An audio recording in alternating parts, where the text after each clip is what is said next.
Welcome to the deep dive. Today, we're unpacking a topic that's just so much more than a trend, especially now. We're diving into health and fitness and why it's not just, a nice to have. It's fundamental. I mean, many of us were stuck in these fast-paced kind of convenience-first cultures. But here's the thing. Your body, it doesn't really care about your schedule. It has basic needs, movement, fuel, care. Exactly. And that brings us right to the big questions for this deep dive, doesn't it? Like, why is being physically active actually so important day to day?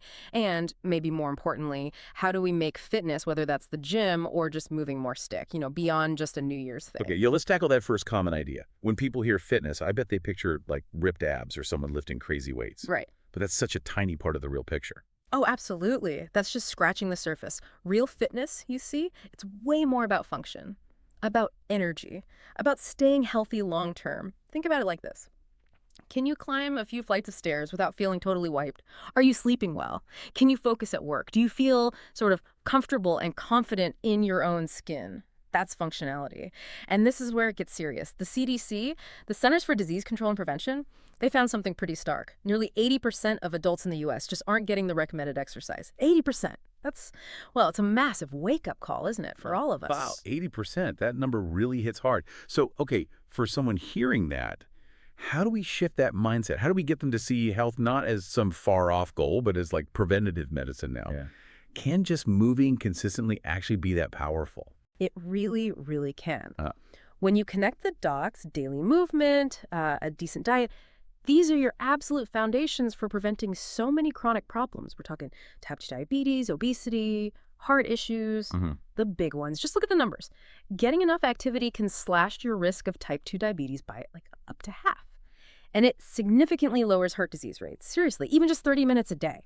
That could literally save you years of stress, huge medical bills, and needing a bunch of medications down the line. And it's not only the physical side, which is obviously huge. Yep. What I find fascinating is how much consistent movement impacts our mental state, too. It's not just feeling good. Mm. There's actual chemistry happening, right? Mhm. Exercise releases endorphins, endocannabinoids, basically your body's own mood boosters. Mhm. And at the same time, it helps manage stress hormones like cortisol.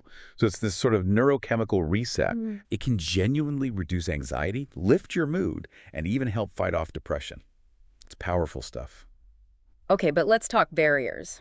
So many people think, oh, I don't have 2 hours for the gym, or I can't afford a trainer, or all those expensive supplements. And sometimes it's just the mental block, right? Just starting feels like climbing a mountain, especially if you think you need some perfect routine. How do we get past that and just build consistency? That's the absolute key. Small, consistent steps. It really is about starting with what you've got right now, where you are, and focusing hard on just showing up consistently, not on being perfect every single time.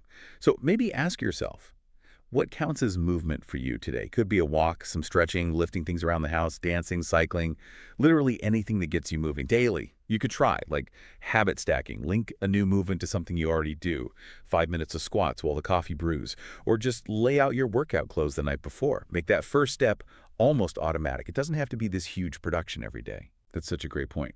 Consistency over perfection. Because motivation. Well, it's fickle, isn't it? Some days it's there, some days it's absolutely not. Exactly. But habits are different. They're like the engine that keeps going, even when your willpower takes a day off. They become, automatic. So Mhm. pulling this all together for you listening, health isn't really a finish line you cross. It's more like a lifestyle you build, one choice after another. And the gym is just one tool, a great tool maybe, but just one in your whole well-being toolbox. And honestly, whether you're 25 or 55, whether you're already active or just thinking about starting, it is never, ever too late to begin building that healthier lifestyle. Absolutely. Just remember this one thing, your body. It's your home. It's the only one you've got. Treat it with the respect, the care, and yeah, the consistent movement it really, truly deserves.